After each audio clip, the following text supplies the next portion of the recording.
So really today, guys, we're going to be taking a little bit of a look at what happened to the girls after Bardot and find out where their careers are today and will they actually one day be making a comeback. I mean, it's highly unlikely, but you never know. But guys, I will have more on that in this episode, so stay with me. Coming to you from a basement studio somewhere down under, it's the 80s Show with Australia's Retro Man. Well, what are we waiting for? Lights, camera, Retro Man. G'day viewers, Retro Man here and welcome to the 80s Show. Now today I'll be continuing on with my little expose on the Australian pop band Bardot. Yes guys, today I have part 4 of whatever happened to Australian pop stars Bardot.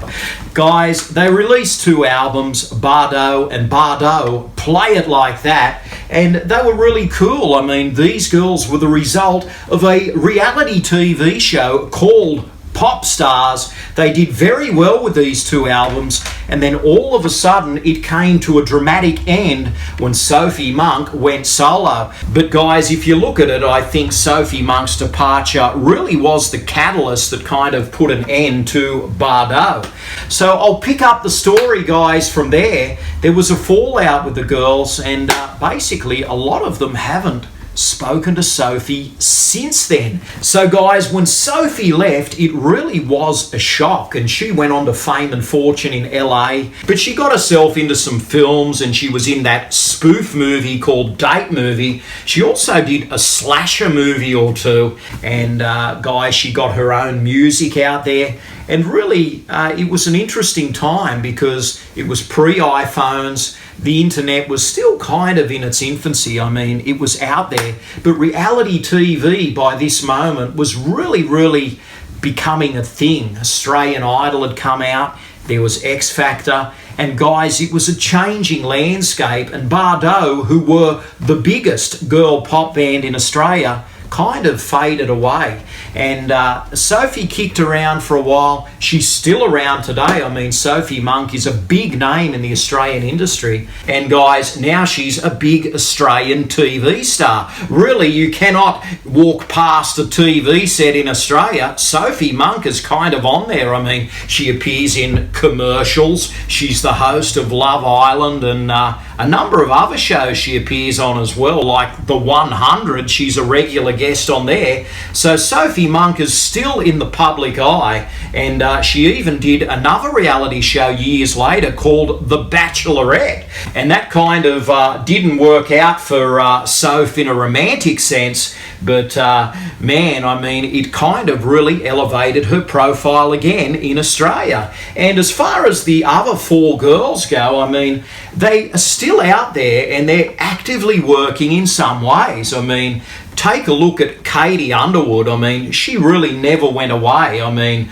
Katie is always involved in some sort of music project. She also has 2 daughters. And as well, of course, there's Tiffany Wood. And man, I mean, she's a mum now of 6 children, which is fascinating. And she kind of promotes that on Instagram as this fabulous mum. And of course, there was the glamorous Belinda Chappell, who ended up stepping away from music and became a interior decorator. She was working in Singapore a little while ago, and she's moved back to Sydney.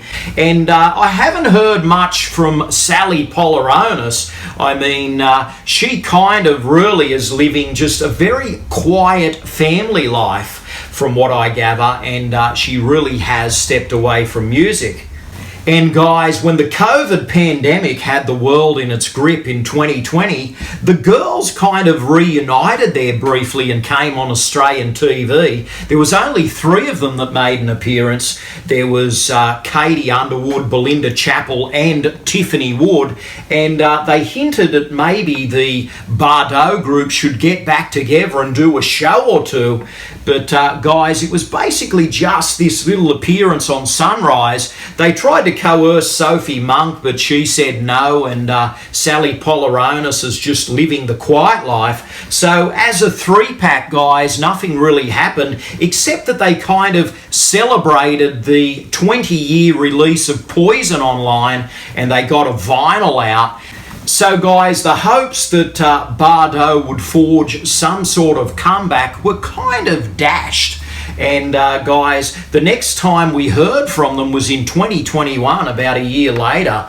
And amazingly, Katie Underwood and Belinda Chappell had gotten together and recorded 2 new songs under the name Cabell. So kind of they're this two-piece girl group, and they recorded some material in isolation and sent it off to a music producer in LA and got these 2 songs out there. They did a little bit of promotional work on morning TV, which kind of takes us now to 2023, and Belinda Chappell amazingly has a book out called The Girl in the Band, Bardot, A Cautionary Tale. Now this is really interesting, guys. She is really trying now to shed some light on the Bardot experience and what really happened. I mean, how did the band fall apart? Was it just Sophie Monk forging a solo career, or was there a little bit of something else going on behind the scenes?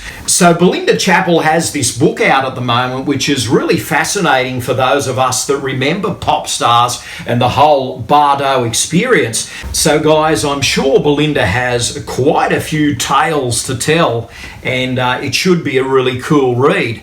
And man, I will be getting my hands on that book. So guys, I will be doing an unboxing video very soon of Belinda's new book, The Girl in the Band. So I will have one here on the show, and we'll do a little bit of a walkthrough and talk some more about Bardot. It really was a fascinating time, guys, in the early 2000s. These girls tried to take on the world. They looked great, they sounded great, and Poison, if you put it on today, is still a really cool track. I like it a lot, and it was a different world back then. I mean, the music industry has kind of changed, but in those early years there of the 2000s, I mean, they were kind of Australia's original girl band. So there is a historical significance to this. I mean, back in the 80s, there was 1 or 2 girl bands in Australia. I mean, the Shantuzis, I'll name drop, they were one of them. But Bardot, it was a different time, a different place. And with that mix of reality TV, it really took Australia by storm. And amazingly, there are Bardot fans tucked away in different corners of the world. So talking about Bardot, guys, and reflecting on some of their music and their life was a lot of fun, but it won't end here. I will be back to talk some more about Belinda Chappell's new book, which leads me to say, guys, I was really inspired to do this little flashback series on Bardot because of Belinda Chappell's new book, The Girl in the Band, Bardot, A Cautionary Tale. So if you're interested in this fascinating Australian musical landscape from the early 2000s, stay tuned for another episode, guys, when I return and unbox The Girl in the Band, Belinda Chappell's new Bardot book. And guys, if you're a fan of Bardot, tell me in the comments below, do you still want to see this band maybe come back in some form? Have you heard Katie Underwood and Belinda Chappell and some of their new music as Cabell? I mean, guys, it's quite interesting. It has a real disco funk to it. And of course, will you be checking out Belinda Chappell's new book?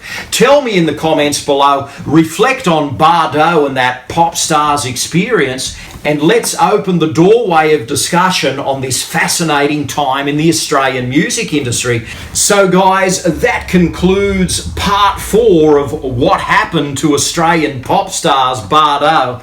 But guys, as always, please like, comment and subscribe, and keep watching The 80s Show because I have a lot more coming your way. But until the next episode, guys, this is Retro Man, living the dream, 80s style. Stay gold. Thanks for watching. Retro Man will return faster than a boomerang and just as intriguing as the Bardot story. Please subscribe and good night, viewers.